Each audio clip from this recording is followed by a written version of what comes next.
7화, 도원의 맹세, 가면 속의 계산.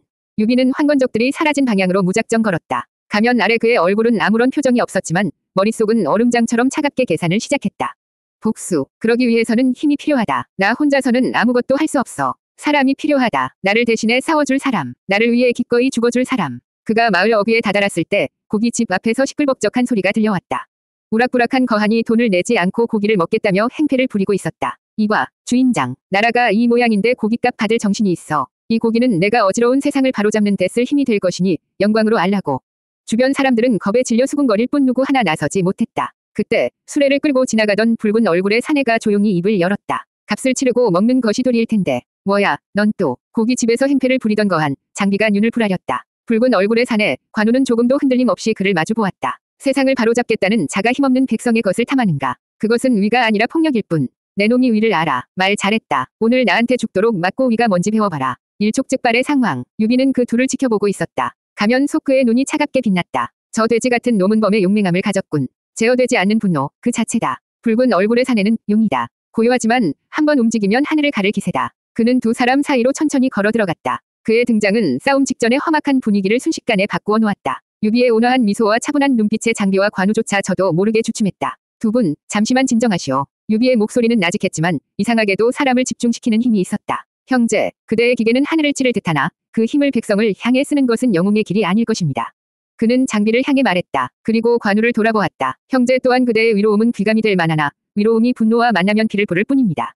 당신은 누구요? 관우가 경계하며 물었다. 유비는 부드럽게 미소 지었다. 저는 그저 어지러운 세상을 한탄하며 떠도는 사람일 뿐입니다. 하지만 방금 두 분의 모습을 보니 희망을 보았습니다. 한 분은 천하를 뒤엎을 용맹을, 다른 한 분은 세상을 바로 세울 위로움을 지니셨습니다. 어찌 이런 분들이 서로에게 칼을 겨누려 하십니까? 그의 말에는 기묘한 설득력이 있었다. 장비는 어느새 씩씩거리던 것을 멈추고 유비를 멍하니 바라보았다. 관우의 눈빛도 누그러졌다. 이 어지러운 세상, 우리 같은 사내대장부들이 힘을 합쳐야 하지 않겠습니까? 굶주리는 백성을 구하고 간악한 도적들을 몰아내야 합니다. 사사로운 다툼으로 힘을 낭비하기에는 세상이 너무나 위태롭습니다. 옳은 말이요. 관우가 먼저 고개를 끄덕였다. 장비도 머리를 극적이며 말했다. 듣고 보니 그러네. 내가 잠시 흥분했소. 미안하게 됐수다. 빨간 얼굴 양반. 아니요. 나 또한 말이 지나쳤소. 유비는 두 사람의 화해를 지켜보며 가면 속으로 생각했다. 성공이다. 분노는 다루기 쉽고 위로움은 명분에 약하다. 이 둘이라면. 그는 두 사람의 손을 맞잡았다. 두 분의 기상에 제가 감복했습니다. 괜찮으시다면 저와 함께 큰 뜻을 도모해보시지 않겠습니까? 비록 저는 가진 것 없는 몸이나 세상을 구하고자 하는 마음만은 진실합니다. 며칠 후 복숭아나무가 만개한 어느 정원에서 세 사람은 술잔을 나누었다. 우리 세 사람, 비록 성은 다르나 위를 맺어 형제가 되기를 맹세하니 같은 날 같은 시에 태어나지는 못했으나 원컨대 같은 날 같은 시에 죽기를 바라나이다. 장비와 관우의 눈에는 뜨거운 눈물이 고였다. 그들은 진심으로 감격했다. 하지만 그들을 바라보는 유비의 가면 속은 서늘하기만 했다. 형제, 맹세, 다 좋다. 하지만 너희는 나의 검과 방패다. 세상에서 가장 날카로운 검과 세상에서 가장 튼튼한 방패. 내 대업을 위해 너희의 목숨까지도 기꺼이 바칠 도구. 그것이 너희의 존재 이유다. 그는 두 사람을 따뜻하게 끌어안으며 그들의 어깨 너머로 보이는 어지러운 세상을 차갑게 응시했다. 8화, 강력한 도구, 관우와 장비. 위형제를 맺은 후 유비는 곧바로 행동에 나섰다. 장비는 집안의 재산을 모두 털어 군마와 무기를 사들였고 관우는 뛰어난 무예로 불량배들을 제압해 병사로 삼았다. 사람들은 유비의 인자한 미소와 원대한 포부에 감동하여 구름처럼 몰려들었다. 순식간에 수백의 군세가 모였다. 사람의 마음을 얻는 것은 이토록 쉬운 일인가. 가면이 보여주는 거짓 미소 하나면 충분하구나. 유비는 자신을 우러러보는 사람들을 보며 속으로 비웃었다. 그들에게 유비는 난세를 구원할 영웅이었지만 그에게 그들은 그저 대업을 위한 숫자일 뿐이었다. 얼마 지나지 않아 황건적의 토벌에 나설 기회가 찾아왔다. 첫 전투가 벌어지기 전 장비가 안절부절 못하며 유비에게 말했다. 형님, 어서 공격 명령을 내리시지요. 저 누런 머리 도적들을 보니 속에서 천불이 납니다. 기다리거라, 익덕. 가면을 쓴 유비의 목소리는 언제나처럼 평온했다. 그는 동요하지 않고 전장을 살폈다. 적의 기세가 너무 높다. 지금 부딪히는 것은 어리석은지 저들의 예봉이 꺾일 때까지 기다려야 한다. 하지만 형님, 저놈들이 우리를 얕보고 있습니다. 익덕. 유비가 다시 한번 장비를 불렀다. 너의 분노는 적의 진영을 부수는 강력한 망치다. 하지만 망치는 가장 단단한 곳을 내리쳐야 그 위력이 발휘되는 법. 아직은 때가 아니다. 그때 관우가 조용히 다가와 물었다. 형님, 적의 좌측 진영이 상대적으로 허술해 보입니다. 제가 먼저 길을 열겠습니다. 운장. 유비는 고개를 저었다. 너의 일격은 적장의 목을 베는 비수다. 비수는 결정적인 순간에 심장을 찔러야 하는 법. 섣불리 뽑아 보이면 적이 경계하게 될 뿐이다. 관우와 장비는 유비의 말을 온전히 이해하지 못했지만 그의 차분하고 확신에 찬 태도에 자신도 모르게 고개를 끄덕였다. 그들에게 유비는 이미 하늘과 같은 존재였다. 시간이 흘러 황건적들의 기세가 한풀 꺾이고 대열이 흐트러지기 시작했다. 바로 그때 유비의 눈이 번쩍였다. 때가 되었다. 익덕. 예, 형님. 네가 선봉에 서서 저 오만한 놈들의 대열을 헤집어 놓아라. 네가 가는 곳이 곧 길이 될 것이다. 맡겨만 주십시오. 장비는 호랑이처럼 포효하며 적진으로 뛰어들었다. 그의 장팔사모가 허공을 가르자 황건적들이 추풍낙엽처럼 쓰러져 나갔다. 적의 진영이 순식간에 혼란에 빠졌다. 좋아, 망치가 제 역할을 하고 있군. 이제 비수를 쓸 차례다. 유비는 적장의 깃발을 가리켰다. 운장, 예, 형님, 저기, 저놈들의 우두머리가 보이는가? 그의 목을 베어라. 그러면 이 싸움은 끝난다. 관우는 아무 말 없이 청룡원 얼도를 고쳐 잡았다. 그의 말은 한 줄기 붉은 섬광이 되어 적진을 꿰뚫었다. 그를 막아서는 모든 것이 두 동강이 났다. 잠시 후 황건적 두목의 목이 하늘 높이 솟구쳤다. 싸움은 싱겁게 끝났다. 승리에 취한 병사들이 함성을 질렀다. 장비와 관우는 피투성이가 된 채 유비에게 달려와 무릎을 꿇었다. 모두 형님의 뛰어난 지략 덕분입니다. 저희는 그저 형님의 손과 발이 되었을 뿐입니다. 유비는 가면 아래 온화한 미소를 지으며 두 사람을 일으켜 세웠다. 아니다. 모두 두 아우의 용맹 덕분이다. 너희 같은 아우들을 얻었으니 나에게 더 이상 두려울 것이 없구나. 그는 진심으로 감격한 듯 두 사람의 손을 잡았다. 하지만 그의 속마음은 사늘하게 분석을 마친 뒤였다. 완벽하다. 분노를 조절해 파괴력을 극대화하고 위로움을 이용해 결정적인 한 방을 날린다. 이 검과 방패만 있다면 천하를 얻는 것도 불가능하지 않겠어. 구화, 첫 출진, 냉정한 세상. 승리의 함성이 탁현의 하늘을 가득 메웠다. 유비의 의병들은 난생 처음 맛보는 승리에 완전히 취해 있었다. 그들은 서로의 어깨를 두드리며 노래를 불렀고 죽은 동료들을 떠올리며 눈물을 흘리기도 했다. 흐하, 형님, 보셨습니까? 제 장팔사모 앞에서 추풍낙엽처럼 쓰러지던 놈들의 꼴을. 장비는 술에 취한 사람처럼 얼굴을 붉히며 떠들어댔다. 그의 흥분은 주변 병사들에게도 전염되어 막사의 분위기는 뜨겁게 달아올랐다. 익덕, 목소리를 낮추거라. 모두가 피곤할 터인데. 관우가 점잖게 나무랐지만 그의 붉은 얼굴에도 희미한 미소가 걸려 있었다. 그 역시 기쁘지 않을 리 없었다. 괜찮다, 운장. 오늘은 모두가 승리를 즐길 자격이 있다. 유비는 온화한 미소를 지으며 두 아우와 병사들을 둘러보았다. 이 모든 것은 너희가 목숨을 걸고 싸운 덕분이다. 나는 그저 너희의 용맹함의 기회를 얹었을 뿐. 병사들은 유비의 겸손한 말에 더욱 감격하여 유비 대인 을 외쳐댔다. 그들의 순수한 환호를 받으며 유비는 가면 속으로 차갑게 중얼거렸다. 이들의 목숨값으로 얻은 승리. 감격에 젖어 있을 때가 아니다. 이 승리를 어떻게 이용할 것인가? 어떻게 해야 이들을 더 효과적으로 움직일 수 있을 것인가? 그러기 위해서는 명분이 필요하다. 조정의 인정. 그것이 반드시 있어야만 한다. 그때 한 병사가 허둥지둥 막사로 뛰어들어왔다. 보고 드립니다. 조정의 군대를 이끄는 동탁 어르신께서 근방에서 황건적 주력 부대와 싸우다 고전하고 있다는 소식입니다. 순간 막사 안이 조용해졌다. 동탁, 십상시와 결탁하여 조정을 주무르는 서량의 맹수라 불리는 사내였다. 장비가 벌떡 일어나 외쳤다. 잘됐구먼. 형님, 우리가 가서 그 동탁이라는 양반을 도와줍시다. 그리고 우리의 실력을 똑똑히 보여주는 겁니다. 익덕, 경거망동하지 마라. 동탁은 우리가 상대하기에 너무 거물이다. 괜히 갔다가 군사만 잃을 수도 있다. 관우는 신중했다. 두 아우의 시선이 유비에게로 향했다. 유비는 잠시 눈을 감고 생각에 잠긴 듯 보였다. 동탁, 위험한 놈이다. 하지만 동시에 기회다. 까마득한 권력자에게 눈도장을 찍을 절호의 기회. 여기서 그의 환심을 산다면 관직이든 군자금이든 얻어낼 수 있다. 설령 환심을 사지 못하더라도 조정의 군대를 도왔다는 명분은 남는다. 이를 것보다 얻을 것이 훨씬 많아. 계산은 순식간에 끝났다. 유비는 눈을 뜨고 결연한 표정을 지었다. 물론 가면이 만들어낸 표정이었다. 가자, 형님. 나라의 군대가 위기에 처했는데 의병인 우리가 어찌 보고만 있겠느냐. 설령 우리를 알아주지 않는다 해도 백성을 위해 도적을 물리치는 것이 우리의 본분이다. 그의 말에 관우와 장비는 감동한 표정을 감추지 못했다. 역시 형님이십니다. 알겠습니다, 형님. 저 돼지 같은 황건적 놈들을 모조리 쓸어버리겠습니다. 유비는 다시 한번 병사들을 향해 말했다. 모두 들었는가? 우리는 지금부터 나라의 위기를 구하러 간다. 그대들의 이름이 역사에 기록될 것이다. 와, 위병들의 사기는 하늘을 찔렀다. 그들은 첫 승리에 흥분과 새로운 명분에 대한 기대로 가득 차 있었다. 그들은 곧 마주하게 될 세상의 냉혹함은 전혀 상상하지 못한 채 희망을 품고 동탁의 진영을 향해 행군을 시작했다. 10화, 동탁의 오만. 동탁의 진영은 유비의 의병과는 비교가 되지 않을 정도로 거대하고 삼엄했다. 빽빽하게 들어선 막사와 번쩍이는 갑옷을 입고 순찰을 도는 병사들의 모습에서 위압감이 느껴졌다. 유비 일행이 진영 입구에 다다르자 문지기들이 창을 엇갈려 막아섰다. 멈춰라. 어느 소속이냐. 우리는 탁현의 위병이다. 동탁 어르신을 돕기 위해 왔다. 유비가 앞으로 나서며 공손하게 말했다. 문지기는 유비 일행의 허름한 행색을 위아래로 훑어보더니 코웃음을 쳤다. 의병, 어디서 굴러먹던 지도 모를 오합지졸들이 감히 동탁 어르신의 존함을 입에 올려 썩 꺼지지 못할까. 뭐라고, 이놈이. 장비가 눈을 부라리며 달려들려 하자 관우가 그의 앞을 막아섰다. 유비는 표정 하나 바꾸지 않고 다시 말했다. 저희는 진심으로 어르신을 돕고자 수백 리 길을 달려왔습니다. 부대 안으로 들여보내 주시오. 한참을 실랑이 한 끝에야 유비, 관우, 장비 세 사람만 안으로 들어가는 것이 허락되었다. 동탁이 있는 중앙 막사로 가는 내내 정교군 병사들은 그들을 벌레 보듯 쳐다보며 비웃고 수군거렸다. 막사 안은 온갖 사치스러운 물건들로 가득했다. 거대한 몸집의 동탁은 상석에 비스듬히 누워 시녀들이 가져다주는 술과 고기를 탐하고 있었다. 그는 유비 일행이 들어왔음에도 눈길 한 번 주지 않았다. 내 놈들이 나를 돕겠다고 온 그 의병 나부랭이들이냐. 한참 만에 동탁이 입을 열었다. 그의 목소리에는 노골적인 격렬이 담겨 있었다. 유비는 허리를 깊이 숙이며 대답했다. 그렇습니다, 승상. 저희가 미력이 남아 힘을 보태고자 한 걸음에 달려왔습니다.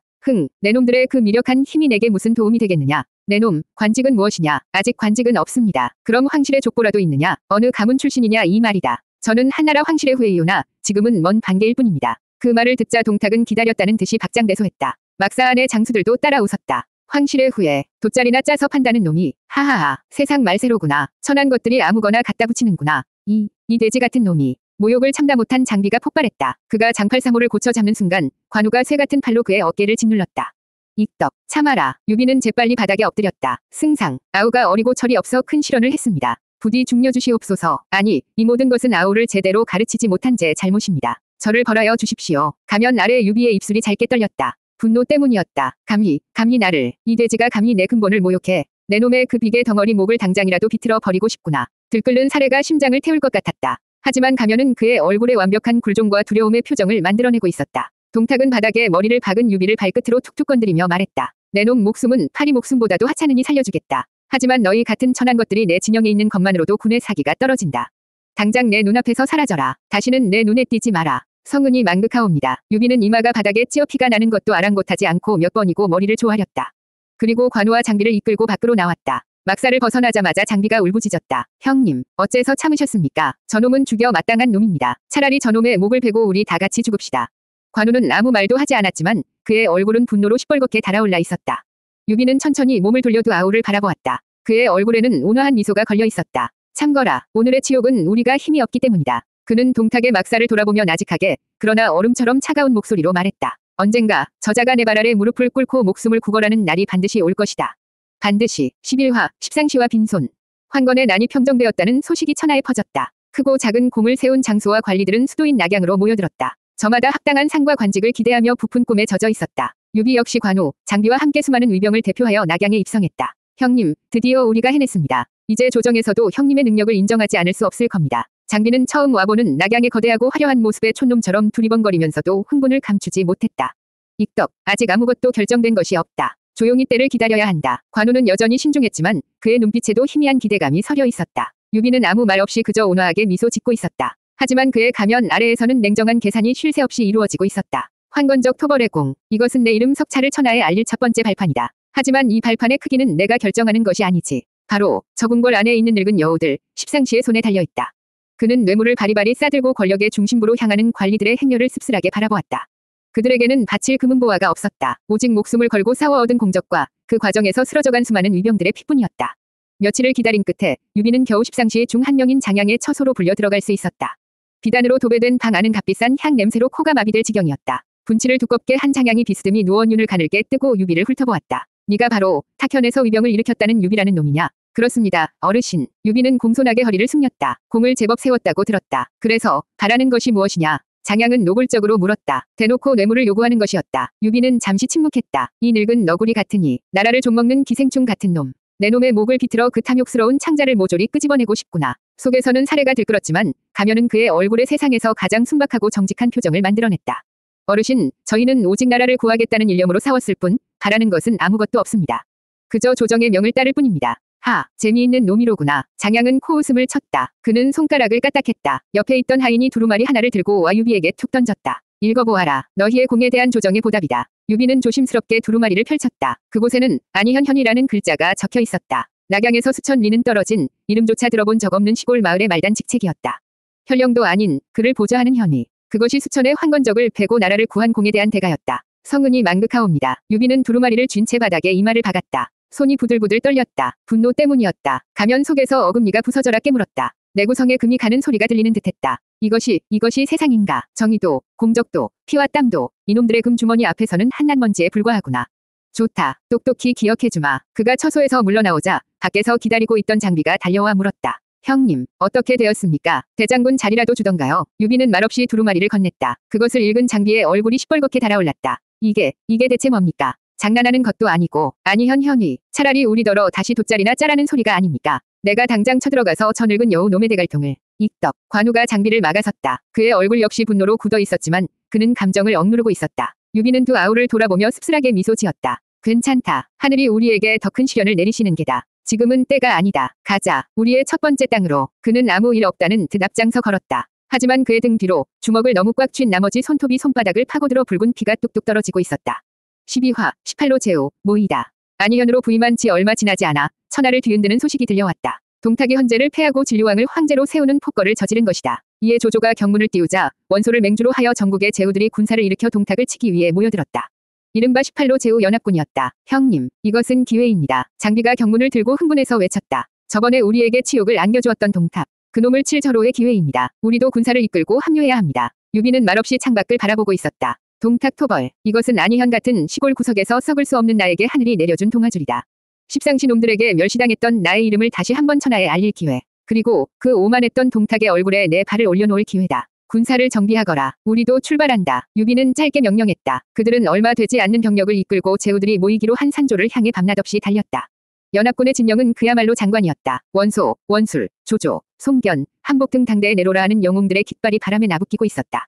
그에 비하면 유라고 적힌 유비의 깃발은 너무나 초라하고 보잘것없었다. 유비가 세 사람을 이끌고 맹주인 원소의 막사로 들어서자 안에 모여있던 모든 제후들의 시선이 그들에게 쏠렸다. 그들의 눈에는 호기심보다 경멸과 무시가 가득했다. 원소가 턱짓으로 물었다. 그대는 누군데 감히 이 자리에 끼어드는가? 저는 평원상 유비라 합니다. 비록 직위는 낮으나 저 역시 한나라 황실의 후예로서 역적 동탁을 토벌하는 데 힘을 보태고자 달려왔습니다. 유비의 말이 끝나자마자 원소의 동생인 원술이 비웃으며 말했다. 황실의 후예, 어느 집 족보를 사들여 왔는지는 모르겠으나 일개 현령 따위가 어찌 감히 우리와 같은 반열에 서려 하는가. 여기가 어디라고 발을 들여 당장 끌어내라. 내 이놈이. 장비가 참지 못하고 뛰쳐나가려 했다. 관우가 그의 팔을 붙잡아 막았다. 유비는 태연한 미소를 지으며 고개를 숙였다. 가면이 없었다면 당장이라도 저 오만한 자의 멱살을 잡았을 것이다. 원술, 너는 그 잘난 가문 말고는 내세울 것이 아무것도 없는 빈 껍데기일 뿐이다.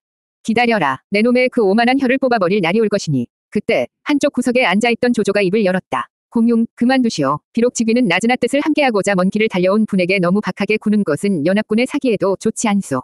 유현덕공, 이리 와서 앉으시오. 조조의 배려 덕분에 유비는 겨우 말석에 자리를 잡을 수 있었다. 하지만 다른 제후들은 여전히 그를 무시하며 자기들끼리 술을 마시고 떠들 뿐이었다. 마치 유비 일행은 그 자리에 없는 사람인 것 같았다. 젠장, 저놈들이 우리를 완전히 무시하고 있잖소. 형님, 차라리 이곳을 떠나 우리끼리 동탁을 칩시다. 장비가 분을 사귀지 못하고 귓속말로 속삭였다. 익덕, 지금은 참아야 한다. 유비는 조용히 술잔을 기울이며 대답했다. 그의 목소리는 평온했지만 가면 아래 그의 눈은 막사 안의 모든 제후들을 하나하나 뜯어보고 있었다. 원소는 명분만 있고 결단력이 부족하다. 원술은 오만하고 시기심이 많다. 다른 놈들도 저마다 딴 생각에 빠져 있으니 이 연합은 오래가지 못할 것이다. 조조, 저자만이 유일하게 나를 제대로 보고 있구나. 경계해야 할 상대다. 그는 이 모욕적인 자리에서 살아남는 법을 생각했다. 아니, 이 모욕을 딛고 일어서는 법을 찾고 있었다. 너희는 지금 나를 비웃고 있겠지. 돗자리나 짜던 천한 놈이라고. 좋다. 실컷 비웃어라. 하지만 마지막에 웃는 자는 내가 될 것이다. 너희 모두를 밟고 일어서서